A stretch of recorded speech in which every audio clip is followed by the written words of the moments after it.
दोस्तों, जैसे कि आपको पता है कि अभी एक शर्मनाक घटना सामने आई है जिसमें कि कुछ 15 साल के बच्चे एक इंस्टाग्राम पर ग्रुप बनाकर कुछ अश्लील बातें कर रहे थे और उसे प्रमोट कर रहे थे। तो आइए हम देखते हैं कि ऐसा क्या हुआ कि आखिर हमारे भारतीय समाज को इस राह पर जाना पड़ रहा है। आइए चर्चा करते हैं कि हमें क्या कदम उठाने चाहिए कि हम इन सबको अपने समाज से दूर रख सकें। तो दोस्तों, सबसे पहली बात तो हम ये देख रहे हैं कि जिस उम्र में अशफाक उल्लाह खान और प्रफुल्ला चाकी और खुदीराम बोस हमारे देश की आज़ादी की लड़ाई में शहीद हो गए थे, उस उम्र के बच्चे अब हमारे देश में ये PUBG, TikTok, mobile, social media इन सब में व्यस्त है, जो कि हमारे देश के लिए काफ़ी ज़्यादा खतरनाक है। हमारे देश की जो यंग इंडियन जनरेशन है उसमें से 15 साल से नीचे के बच्चे करीब 27% हैं, जो कि करीब 16 करोड़ के आसपास बैठता है। और 15 से 24 साल के बीच में हमारे देश में 11 करोड़ बच्चे हैं, जो कि हमारे देश के 18% पॉपुलेशन बैठती है। तो दोस्तों, अगर हमने इनको सही तरीके से नर्चर नहीं किया तो यही हमारे देश के लिए रीढ़ की हड्डी साबित होंगे, और अगर हम इसमें विफल हुए तो हमारे देश को इसका काफ़ी ज़्यादा खामियाजा भुगतना पड़ सकता है। तो दोस्तों, इनका कंट्रीब्यूशन, आज हम इनकी नर्चरिंग कैसे करते हैं, इसका जो है सीधा सीधा इम्पैक्ट हमारे देश के भविष्य में ज़रूर पड़ेगा। चाहे कोई भी इंसान हो, उसको सबसे पहली शिक्षा उसे उसके घर से ही मिलती है। और अगर सही तरह से पेरेंटल गाइडेंस ना मिली हो तो ऐसा अमूमन देखा गया है कि बच्चा जो है राह से भटक सकता है। तो हमें हमारे देश में पेरेंट्स को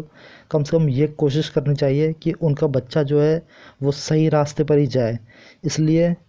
एक तरह से एडवाइस दी जाती है कि पेरेंट्स अपने बच्चों को सेक्स एजुकेशन टाइम पर दें और उसका सही मतलब बताएं कि उसका जो क्या मायने है एक अच्छी सेक्स एजुकेशन के। पर उन्हें यह भी ध्यान में रखना चाहिए कि वो केवल पॉजिटिव वे में हो, नेगेटिव वे में ना हो। नेगेटिव वे का मतलब है कि आप अभी से वो काम शुरू ना कर दें जिसके लिए आप बायोलॉजिकली मैच्योर नहीं हुए हो।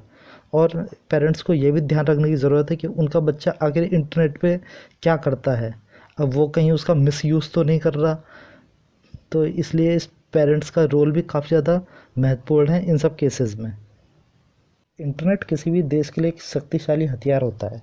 लेकिन हमारे देश में ऐसा देखने को मिल रहा है कि ये विनाश की राह पर बच्चों को मोड़ रहा है। क्योंकि हम आजकल देख रहे हैं कि बच्चे टिकटॉक,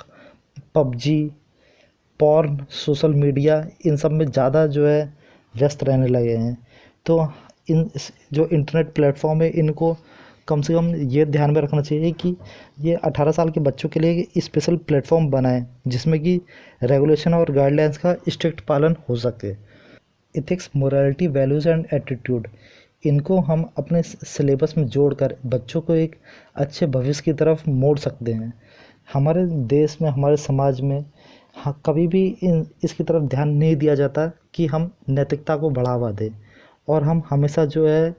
पढ़ाई को इस तरीके से देखते हैं कि वो बस ज़्यादातर मार्क्स लाने तक सीमित हो या पास होने तक सीमित हो। पर अब हमें इसकी तरफ भी सोचने की ज़रूरत है, और स्कूल करिकुलम में इथिक्स, मोरालिटी, वैल्यूज़ को भी जोड़ने की काफ़ी ज़्यादा आवश्यकता है। और फिर इसके बाद देखते हैं रोल ऑफ स्कूल्स। के रोल क्या हो सकते हैं कि वो केवल जो है रटाई पर ध्यान ना दें, वो केवल पढ़ाई को इस तरह से ना देखें कि वो बस जो है पास होने के लिए की गई हो, बल्कि पढ़ाई ऐसी हो जो कि हमें एक नैतिक इंसान बनाए, जो कि बाद में समाज के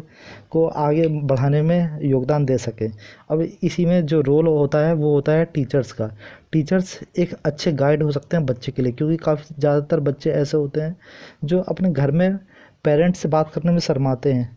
और जो इसलिए जो हमारे टीचर हैं वो एक कैटलिस्ट का काम कर सकते हैं जो कि बच्चों की दिक्कत को सॉल्व कर सके। और हमारे टीचर्स जो है सेक्स एजुकेशन की तरफ भी हमारे बच्चों को बढ़ा सकते हैं कि उन्हें जो सही तरह से शिक्षा दें इन सब मैटर्स, इन सब मामलों में। रोल ऑफ सोसाइटी का, हमारे समाज का योगदान हमारी सोच पैदा करने में काफ़ी ज़्यादा महत्वपूर्ण होता है। अब हमारी समाज की सोच अगर हमें पैट्रियार्की सिखाएगी तो यही सोच बच्चों के दिमाग में ज़िंदगी भर तक रहेगी, और जो कि बच्चों को औरतों के खिलाफ महिलाओं के खिलाफ एक अभद्र सोच रखने की तरफ प्रेरित करेगी। तो हमें ये देखना है कि हमारा समाज हमारे बच्चों को क्या सिखाता है। वो उन्हें बराबरी सिखाता है, पैट्रियार्की ना मानना सिखाता है, या फिर एक दूसरे की तरफ अभद्रता या ओछापन सिखाता है। फिज़िकल एक्सरसाइजेस, बच्चे को जिस तरह से स्कूल में पढ़ना ज़रूरी है उसी तरह से उसे खेलना कूदना भी ज़रूरी है, जिससे उसके अंदर एक कोलाब्रेशन का एटीट्यूड आता है, हेल्पिंग एटीट्यूड आता है, और वो टीम वर्क करना सीखता है और उसकी वजह से नए तरह के इनोवेशन भी सीखता है। अगर बच्चा 24 घंटे मोबाइल ही चलाएगा घर पे रहकर, तो वो पबजी खेलेगा, टिकटॉक चलाएगा, इंटरनेट सोशल मीडिया चलाएगा, जिससे कि उसकी मानसिक सोच एक तरह से संकीर्ण हो जाती है और जिससे कि उसका सही तरह से मानसिक विकास पूरी तरह से हो नहीं पाता, जो कि उसके लिए काफ़ी ज़्यादा घातक सिद्ध हो सकता है। मेंटल रेजुविनेशन, अब हमें ये चीज़ भी देखने की काफ़ी ज़्यादा ज़रूरत है